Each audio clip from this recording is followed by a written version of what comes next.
सभी को नमस्कार। मैंने आपका एक वीडियो देखा था जो आप लोगों ने शेयर किया था पपाया का। तो मुझे बताइए ये कितने दिनों का प्लांट है, ये कब प्लांटेशन हुआ था इसका?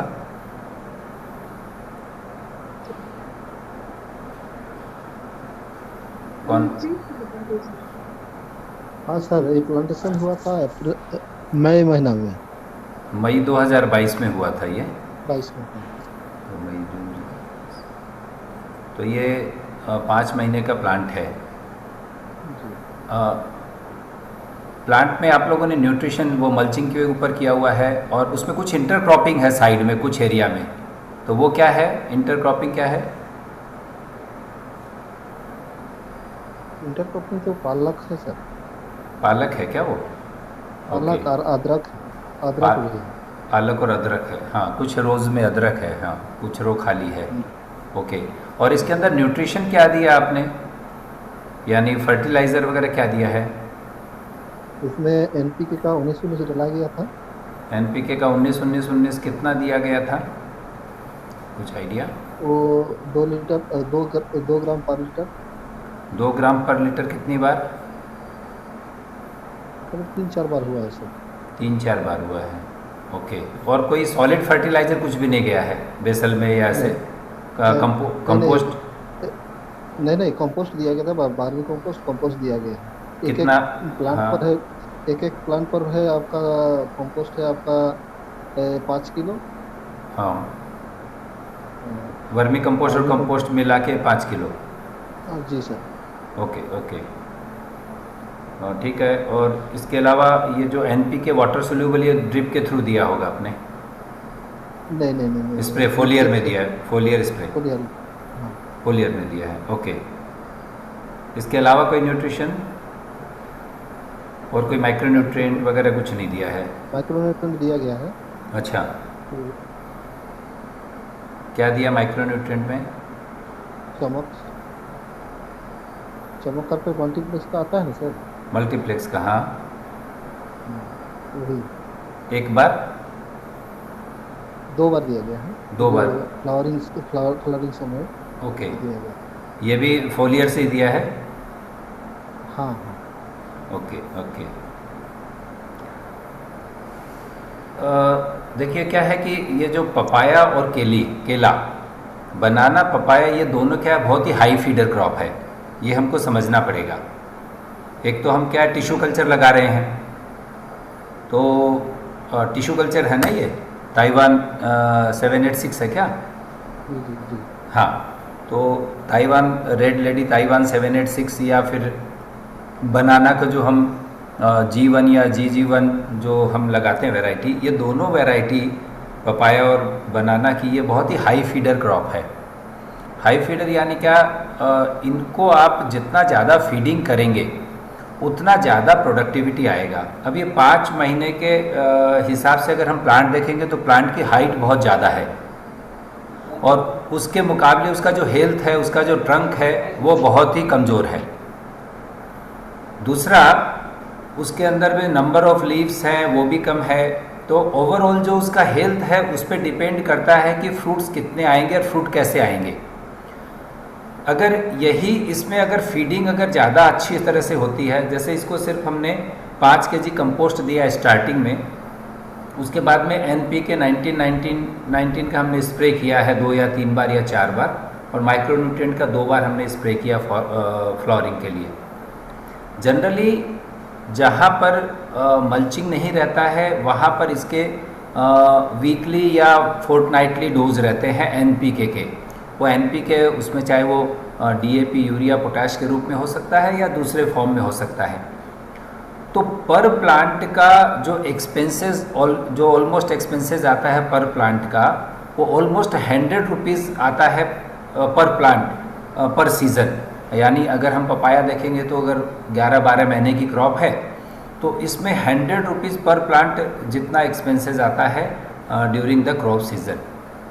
तो अगर उतना पैसा हम खर्च करते हैं तो उसमें जो फ्रूटिंग आती है वो 50 kg प्लस आती है। 50 kg से और 100 kg तक पपाया में जाती है। बनाना के अंदर ये 35 से 65 kg के बीच में वेरी करती है, डिपेंडिंग अपॉन सॉइल कंडीशन आपकी कैसी है, क्लाइमेट कैसा है, और आपने जो इंटीग्रेटेड पेस्ट मैनेजमेंट कैसा किया हुआ है, इन सब के ऊपर निर्भर करता है।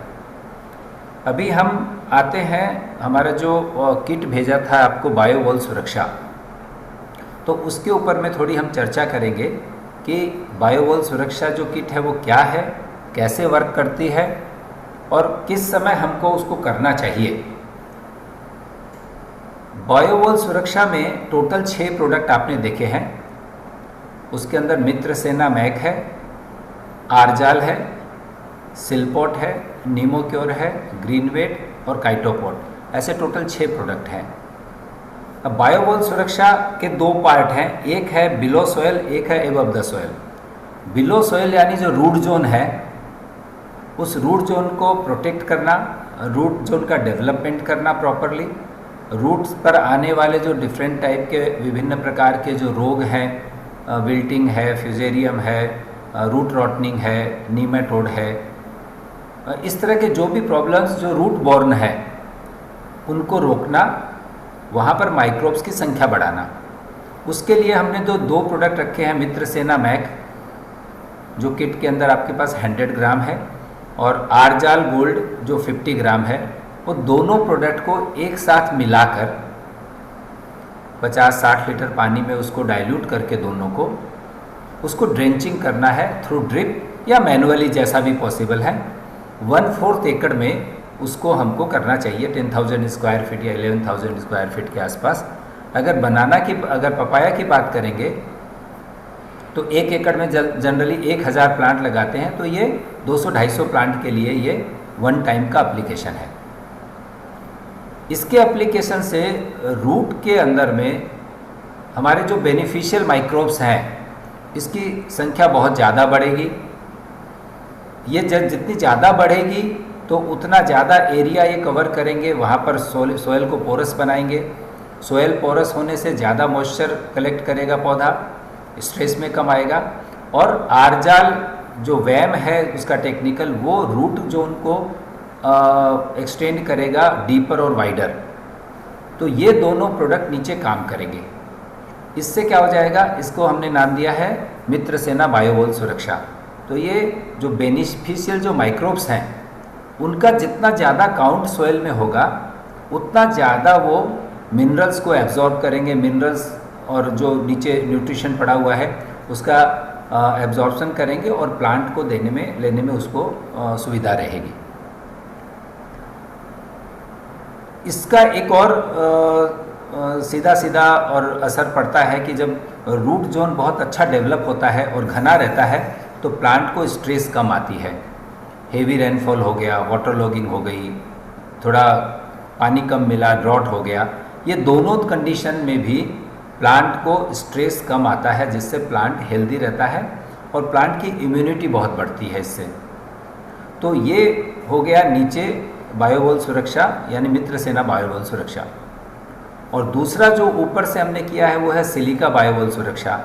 तो सिलिका के माध्यम से उसका अगर हम रेगुलर स्प्रे करने के लिए बताया गया है कि एवरी अमावस्या और एवरी पूर्णिमा, 2 दिन अमावस्या से पहले और 2 दिन पूर्णिमा से पहले अगर हम इस पीरियड पे 15-15 दिन के गैप में सिलपॉट 2 ml पर लीटर और साथ में नीमोक्योर 2 ml पर लीटर और 15 लीटर के टैंक में 5 ml ग्रीनवेट, यानी अगर 15 लीटर का टैंक है हमारा तो उसमें 30 ml सिलपॉट, 30 ml नीमोक्योर और 5 ml ग्रीनवेट, इसको अच्छे से मिक्स करके उसका जो कैसा सीरियली डाइल्यूट करना है कि पहले सबसे पहले पानी ले लिया 15 लीटर, उसमें 5 ml ग्रीनवेट सबसे पहले डाल दिया, उसके बाद में उसमें 30 ml नीमोक्योर डाला और सबसे आखिर में उसमें सिलपॉट ऐड कर दिया।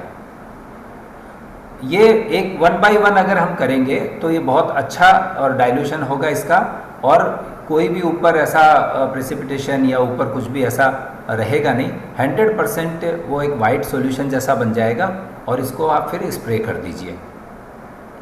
ग्रीनवेट सबसे पहले पानी में इसलिए डालना कि पानी की जो सरफेस टेंशन को जब वो और कम कर देगा, तो कोई भी प्रोडक्ट जब आप डालेंगे तो प्रॉपरली वो उसके अंदर में पानी में डाइल्यूट हो जाएगा, नीचे जाके नहीं बैठेगा या ऊपर भी नहीं रहेगा, वो अच्छे प्रकार उसमें पूरा मिक्स हो जाएगा। इसको जब हम स्प्रे करते हैं तो ऊपर से आने वाले जो सकिंग पेस्ट है, थ्रिप्स है, माइट्स है, वाइट फ्लाई है, जैसिड्स है, एफिड्स है, मिलीबग है, इस तरह के जितने भी जो सकिंग पेस्ट और इस तरह के जो चेविंग पेस्ट है वो बहुत कम हो जाते हैं, क्योंकि जब हम अमावस्या से 2 दिन पहले और पूर्णिमा से 2 दिन पहले इसका स्प्रे करते हैं तो ये इनकी जो एग लेइंग है वो ऑलमोस्ट बंद हो जाती है और आपको टोटल 15 डेज़ का एक ब्रेक मिल जाता है। अमावस्या से पूर्णिमा 15 दिन का आपको टोटल, तो आपने क्या किया, उसका जो लाइफ साइकिल है 15 डेज़ का वो पूरा डिस्टर्ब कर दिया। तो नेक्स्ट 15 दिन के लिए फिर से जब पूर्णिमा के समय आएगा तो फिर से आपने स्प्रे कर दिया। तो ये 2 स्प्रे अगर आपने कंटिन्यू रखा, अगर जहाँ पर हमको अमावस्या पूर्णिमा हमने नहीं मेंटेन किया और ज़्यादा प्रॉब्लम है, वहाँ पर शुरू में 2 या 3 स्प्रे 10 डेज़ पे कर दीजिए और उसके बाद में उसको अमावस्या पूर्णिमा उस रिदम पे ले आइए, तो लगभग साल भर आपका पौधा हेल्दी रहेगा और इस तरह के सारे जो ये जो अटैक होते हैं इनसे आपका पौधा बचा रहेगा। सिलिका पौधे के लिए बहुत ज़रूरी है। अगर पौधे के पास सफिशिएंट क्वांटिटी में, पर्याप्त मात्रा में अगर सिलिका है तो पौधा बहुत ही, उसकी इम्यूनिटी बहुत अच्छी होगी और पौधा इन सभी बीमारियों से लड़ने में अपने आप को सक्षम करेगा। सिलिका क्या करता है कि अगर पौधे के अंदर सिलिका है तो जो 2 टिश्यूज़ होते हैं पत्तों के ऊपर, वो टिश्यूज़ के बीच में जो गैप रहता है जहाँ पर ये लिक्विड फ्लूइड रहता है जिसको हम जूस कह सकते हैं, तो सकिंग पेस्ट उसको सक करने के लिए आता है। और अगर सिलिका ने वहाँ पर अपना एक वॉल बना दिया, इसलिए हमने उसका बायोवॉल, सिलिका बायोवॉल नाम दिया है कि सिलिका ने वो जो गैप है, जैसे दीवार के अंदर अगर क्रैक्स आता है तो वहाँ से क्या होता है, सीपेज होता है, वहाँ से पानी आएगा, वहाँ कोई प्लांट उग जाएगा। अगर हमने उस क्रैक को पुट्टी लगा के बंद कर दिया, वॉल पुट्टी लगा दिया, तो क्रैक बंद हो गया तो वो सीपेज आना, वो डैम्पिंग आना, वो सब बंद हो जाएगा। वैसे ही जो हमारा पत्ता है, लीव्स है, उसके जो 2 टिश्यूज़ के बीच में जो गैप है उसमें अगर सिलिका ने एक बैरियर खड़ा कर दिया वहाँ पर, तो जब सकिंग पेस्ट आएगा और उसको सक करने की कोशिश करेगा, उसको पंच करने की कोशिश करेगा, तो उसका जो माउथ है, मुंह है, वो रैप्चर हो जाएगा और वो वहाँ से भाग जाएगा। नहीं भागेगा तो वो एंटीफिडेंट होके और वो धीरे धीरे वहाँ पर कमज़ोर पड़ेगा और ख़त्म हो जाएगा। इसी तरह अगर कुछ और दूसरे जो चीविंग पेस्ट आते हैं वो भी जब पत्ते को बाइट करेंगे तो उसको थोड़ा सा हार्डनेस महसूस होगा, कड़वाहट लगेगी और वो चीविंग नहीं करेगा। तो ये सिलिका बायोवॉल सुरक्षा हो गया। ये दोनों नीचे और ऊपर, ये दोनों की वजह से और पौधा आपका बहुत ज़्यादा अच्छा रिस्पॉन्स करेगा और हर समय हेल्दी रहेगा और ग्रीन रहेगा। इस समय आपने जितना भी उसको न्यूट्रिशन दिया है वो सारा न्यूट्रिशन वो एब्जॉर्ब करेगा और आपको दूसरे जो पौधे हैं उनके मुकाबले में सीधा एकदम से डिफरेंस दिखेगा कि जहाँ पर हमने ये स्प्रे वगैरह किए हैं वहाँ पर और जहाँ नहीं किया वहाँ पर दोनों में क्या फ़र्क है वो आप साफ देख सकेंगे। तीसरा जो है वो है बायोकेमिकल बायोवॉल सुरक्षा। बायोकेमिकल के रूप में उसमें हमने एक प्रोडक्ट डाला है जिसका नाम है काइटोपॉट। 1 ग्राम पर लीटर यानी 15 ग्राम 15 लीटर पानी में डाल के 5 ml पहले उसमें ग्रीन वेट डाल देना है, बाद में और 15 ग्राम उसके अंदर काइटोपॉट डालना है और उसको अच्छे तरह से डाइल्यूट करके उसको स्प्रे करना है। काइटोपॉट यानी काइटोजेन जो है ये अलग अलग प्रकार के जो फंगल इन्फेक्शंस होते हैं या बैक्टीरियल इन्फेक्शंस होते हैं उसको सप्रेस करता है, उसको रोकता है। जैसे ही क्या हो गया कि आपने ये बायोकेमिकल्स डाला और इसके अलावा पौधा खुद जब उसके पास में सिलिका है, नीम है, तो वो खुद ऐसे बायो एंजाइम्स और बायोकेमिकल सिक्रेट करता है पौधा अपने बॉडी से और उसका जो सेल्फ डिफेंस मैकेनिज्म है वो मजबूत होता है। तो पौधा आने वाले जो बीमारियां हैं उसके प्रति रेजिस्टेंस डेवलप करता है और अपनी रोग प्रतिरोधक क्षमता यानी जो अपना इम्यून पावर है वो बढ़ाता है। तो काइटोपोट वंस इन 15 डेज या 1 महीने में एक बार अगर करेंगे तो जो हमारे पपीता के ऊपर जो येलो येलो स्पॉट आते हैं या कई बार येलो स्पॉट आते हैं बाद में वो ब्लैक हो जाते हैं और वहाँ पर छेद हो जाता है, इस प्रकार की जो बीमारियाँ आती है, डैम्पिंग ऑफ होता है, फ्लावर ड्रॉपिंग होती है फंगल इन्फेक्शन के कारण से, डाउनी मिल्ड्यू, पाउडरी मिल्ड्यू का अटैक रहता है, ऐसे समय में काइटोपोट आपको बहुत हेल्प करेगा। ये सारे प्रोडक्ट यूज़ करने के बाद में जो इसका टोटल इम्पैक्ट होता है वो प्लांट के हेल्थ पे होता है। तो इसलिए हेल्थ बायोवॉल, तो हेल्थ कैसे बनता है? जैसे ही आपने सिलिका और नीम का जो स्प्रे किया तो प्लांट जो रहता है थोड़ा इरेक्ट होता है, पत्ते ज़्यादा और ऐसा क्या कहते हैं इरेक्ट हो जाते हैं। तो उससे क्या होता है कि फोटोसिंथेसिस का बढ़ता है। ऑलमोस्ट हमने देखा है कि 20-25% फोटोसिंथेसिस इंक्रीज़ होता है सिलिका के स्प्रे के बाद में। कंटिन्यू अगर आप स्प्रे कर रहे हैं तो फोटोसिंथेसिस 20% से भी ज़्यादा होता है। ज़्यादा फोटोसिंथेसिस होगा तो प्लांट ज़्यादा शुगर प्रोड्यूस करेगा। प्लांट जितना भी शुगर यानी शर्करा जो शुगर प्रोड्यूस करता है उसका 50% के आसपास वो रूट के थ्रू ज़मीन में दे देता है। और नीचे जो माइक्रोब्स है जो आपने मित्र सेना के माध्यम से डाले हैं वो माइक्रोब्स उस शुगर को कंज्यूम करते हैं और वहाँ मल्टीप्लाई होते हैं और प्लांट और भी ज़्यादा हेल्दी होता है। बहुत सारा nitrogen, phosphorus, potash, zinc, calcium, magnesium, sulphur, boron, manganese, copper, बहुत सारा ज़मीन में रिजर्व रहता है जो अनसोल्यूबल फॉर्म में है, उसको कोई भी दूसरा केमिकल सोल्यूबलाइज नहीं कर सकता। ये काम सिर्फ और सिर्फ बेनिफिशियल माइक्रोब्स ही कर सकते हैं। इसलिए प्लांट जब ऊपर से शुगर बना के नीचे दे रहा है और उस समय अगर नंबर ऑफ माइक्रोब्स कम रहेंगे, माइक्रोब्स की कॉलोनी नीचे नहीं रहेगी, तो उस समय नीचे उसको कंज्यूम करने के लिए अगर बेनिफिशियल माइक्रोब्स नहीं है तो उस समय जो हार्मफुल माइक्रोब्स है, फंगस है, उनकी संख्या बढ़ेगी और वो प्लांट को हार्म करेंगे। इसीलिए अगर प्लांट अच्छा ऊपर से फोटोसिंथेसिस कर रहा है और नीचे माइक्रोब्स कम है तो नीचे फंगल इन्फेक्शन बढ़ता है, निमेटोड बढ़ता है, बहुत सारी प्रॉब्लम नीचे क्रिएट होती है। स्पेशली जहाँ पर सॉयल बहुत हल्की है, रेड सॉयल है जिसको हम मुरुम सॉयल बोलते हैं, जिसमें ऑर्गेनिक कार्बन, ऑर्गेनिक मैटर बहुत कम है, ऐसी जितनी भी सॉयल है, सैंडी सॉयल है, ऐसी सॉयल में आप देखेंगे क्या कि निमेटोड और रूट रॉटनिंग बहुत ज़्यादा होती है।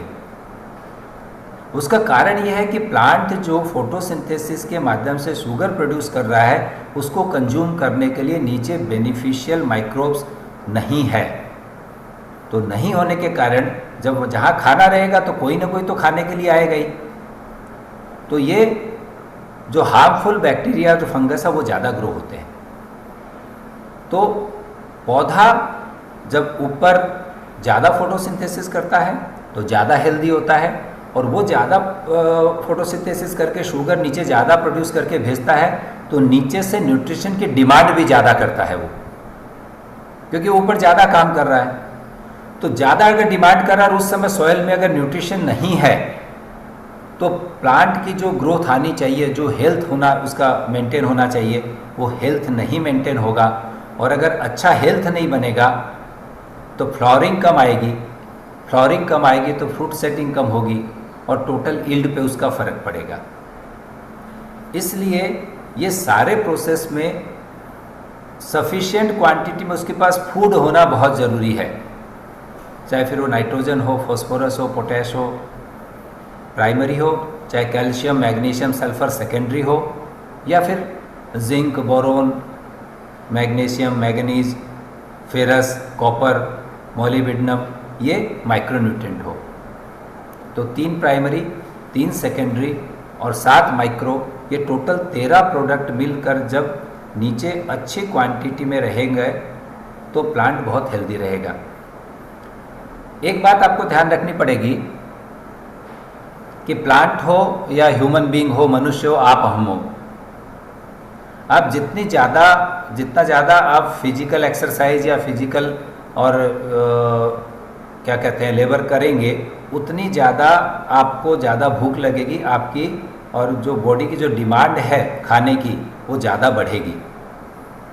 अगर उस समय आपने अगर बॉडी को फीड नहीं किया तो क्या क्या प्रॉब्लम होती है आप सबको पता है। जब हम फील्ड पे जाते हैं और 2 घंटे 3 घंटे 4 घंटे काम करने के बाद हमको खाना पानी नहीं मिलता है तो बहुत से लोगों की एसिडिटी होती है, किसी का सर दर्द करता है, किसी को चक्कर आ जाता है, ऐसे बहुत सारी प्रॉब्लम शुरू होती है। वैसे ही प्लांट के साथ भी होता है।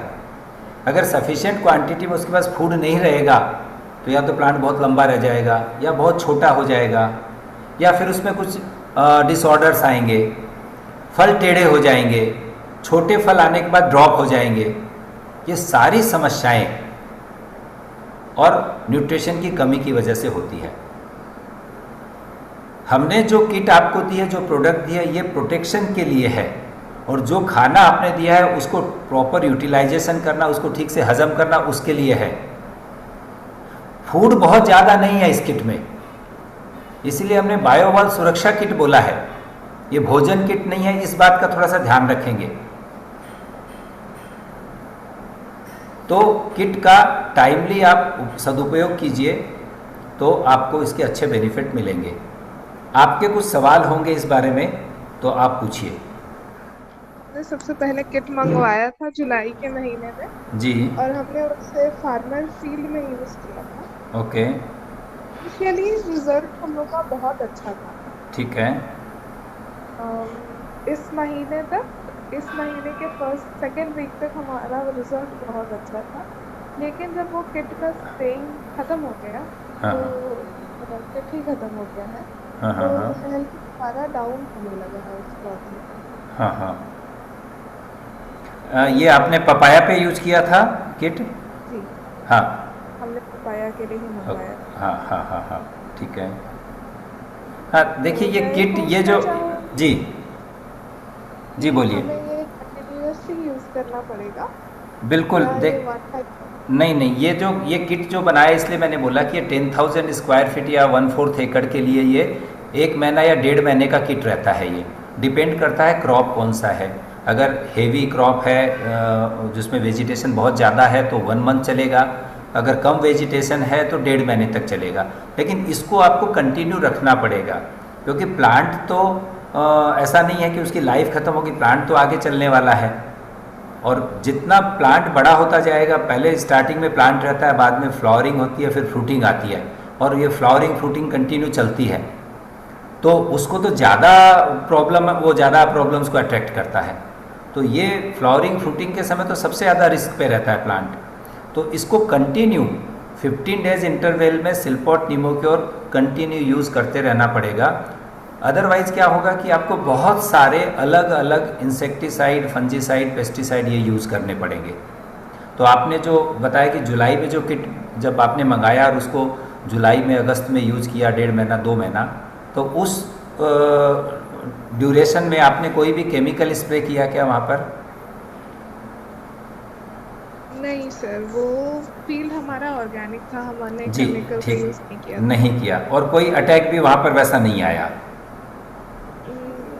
नहीं आया। हाँ, तो बस लीव कर्लिंग की प्रॉब्लम थी, वो दोबारा से शुरू हो गई थी किट खत्म होने के हाँ, बाद। वो कंटिन्यू। देखिए क्या है, लीफ कर्लिंग क्यों होती है वो तो आप लोगों को पता है कि सकिंग पेस्ट का जैसे ही अटैक बढ़ेगा तो सकिंग पेस्ट ऊपर बैठने के बाद उसका जो क्लोरोफिल सक कर लेते हैं, तो प्लांट ऐसा क्रूकेड होता है, ऊपर से कर्ल होता है, नीचे से अगर किया तो रिवर्स होता है, ऊपर से किया तो इनसाइड होता है। तो सिल्पॉट और निमोक्योर के कंटिन्यू अगर स्प्रे रहेंगे तो ये सकिंग पेस्ट का अटैक एकदम सप्रेस रहेगा, प्लांट की इम्यूनिटी भी अच्छी रहेगी और ग्रोथ भी प्रॉपर आएगी। क्योंकि सकिंग पेस्ट का एक बार अटैक हो गया और लीफ कर्लिंग शुरू हो गई तो फोटोसिंथेसिस बंद हो जाता है। क्योंकि कई बार हम देखते हैं कि लीफ ऐसे टर्न हो जाती है तो फोटोसिंथेसिस फ्रंट साइड में होगा, उल्टा हो जाने से फोटोसिंथेसिस भी डिस्टर्ब हो जाता है, तो ओवरऑल उसकी ग्रोथ भी कम हो जाती है और येलो पीलापन आना शुरू हो जाता है पत्तियों में। तो ये कंटिन्यू करना पड़ेगा। जी जी, हमारा सेकंड क्वेश्चन है जो ये मित्र सेना है मैक 50 और आर जी। हम लोग इसको ड्रेंचिंग मेथड से यूज करते हैं, तो पर प्लांट कितना लीटर जाना चाहिए?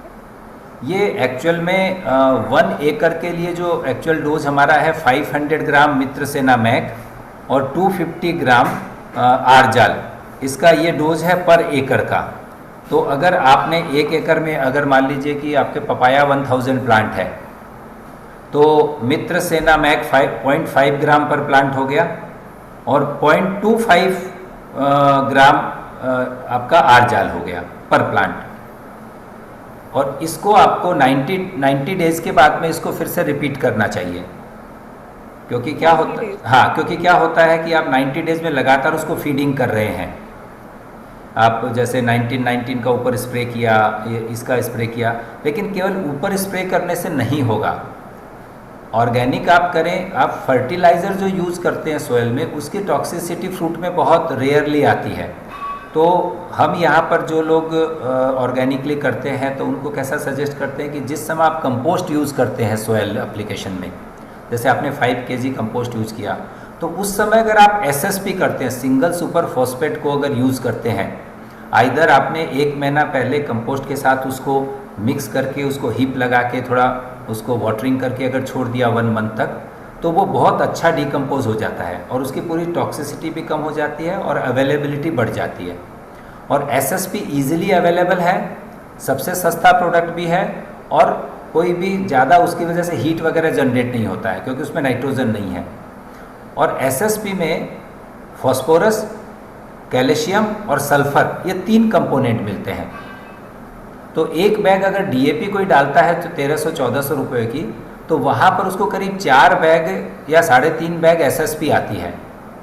तो कंटेंट्स वाइज उसको ज़्यादा मिलते हैं और क्वांटिटी भी ज़्यादा मिलती है। और सबसे बड़ी बात है कि हम कैल्शियम तो डालते ही नहीं है, जबकि सेकेंडरी जो न्यूट्रिएंट है कैल्शियम, मैग्नीशियम, सल्फ़र, उसमें मैग्नीशियम तो थोड़ा बहुत डाल देते हैं, MgSO4 चला जाता है, कोई स्प्रे में चला जाता है। सल्फ़र भी इधर उधर से हम कई बार डालते हैं, लेकिन कैल्शियम हम डालते ही नहीं है। और बिना कैल्शियम के अगर जैसे हमारी बॉडी में अगर कैल्शियम की कमी रही तो हमारी हड्डियां कमज़ोर होगी, जो जॉइंट्स है उसमें पेन होगा। वैसे ही प्लांट के बॉडी में अगर कैल्शियम की डेफिशिएंसी रहेगी, जो फल लगेगा वो या तो क्रैक हो जाएगा, या तो रोटेन हो जाएगा नीचे से, या तो डिसऑर्डर हो गए उसके साइज़ में, उसके शेप में। तो कैल्शियम, मैग्नीशियम, सल्फ़र ये हम बहुत कम डालते हैं। तो न्यूट्रिशन का ध्यान रखना पड़ेगा कि पपाया को टोटल 1 साल के पीरियड में कितना न्यूट्रिशन चाहिए। जितना न्यूट्रिशन चाहिए उतना अगर दिया तो यील्ड उतनी आएगी। अदरवाइज़ क्या होगा, 20 kg 25 या 30 kg के आसपास पर प्लांट प्रोड्यूस करेगा और ख़त्म हो जाएगा।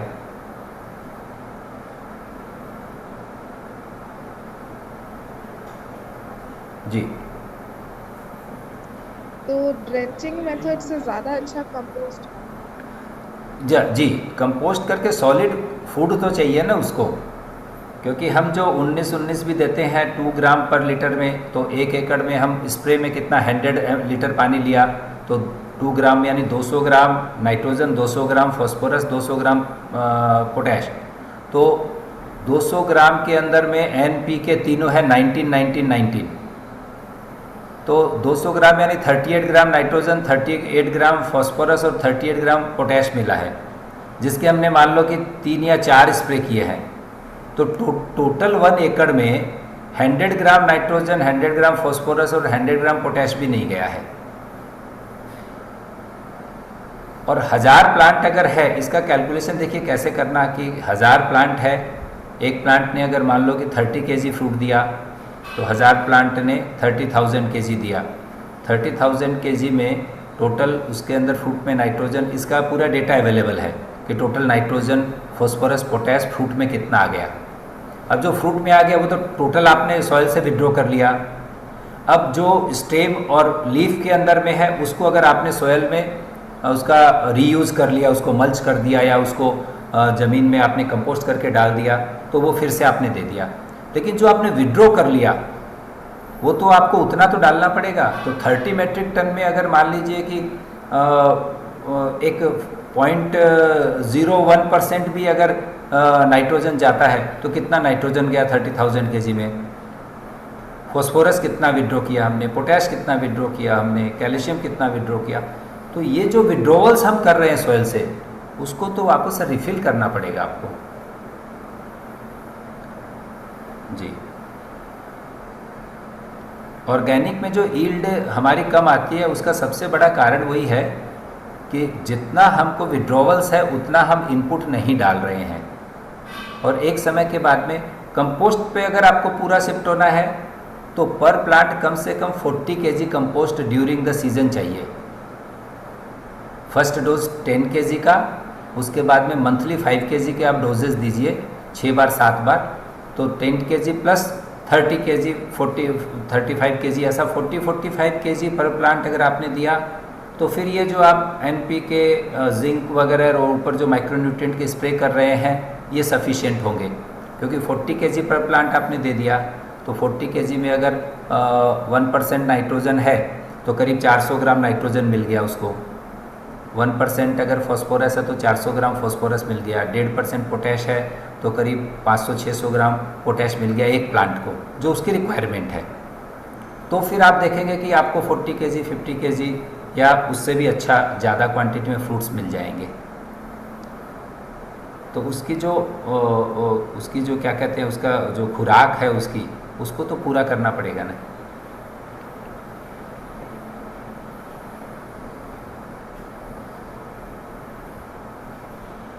और सर हाँ हमारा जी। अभी जो करंटली फील्ड हम लोग शेयर किए थे रिसेंटली वाला वीडियो में, वो हम्म। Last time pink spot virus था और इस साल एग्रेसिवली उनके प्लांट में आ गया है। और साथ में उनके प्लांट के साथ ये हुआ था कि बीच में पानी भर गया है, हम्म।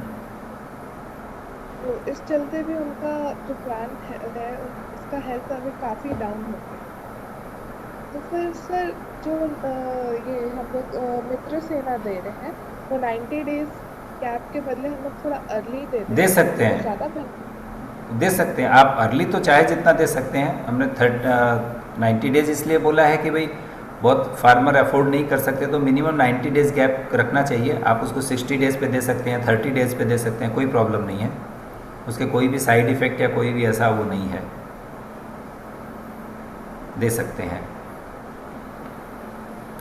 न्यूट्रिशन उसका जो बेसिक फूड है, नाइट्रोजन फॉस्फोरस पोटैश, ये बहुत कम जा रहा है। तो वायरस भी जो अटैक आता है वो है कि प्लांट अगर वीक है तो वायरस हावी हो जाएगा, प्लांट अगर स्टडी है, मजबूत है, तो वायरस कुछ नहीं कर पाएगा। तो मुझे लग रहा है न्यूट्रिशन मैनेजमेंट और अच्छी तरह आपको संभालना चाहिए वहाँ पर।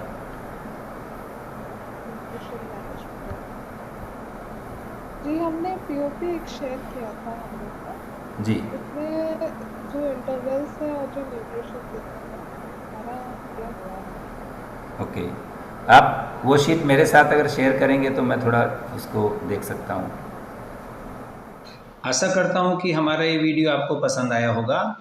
इसको लाइक, कमेंट और शेयर करें, बेल आइकॉन दबाकर सब्सक्राइब करें। धन्यवाद।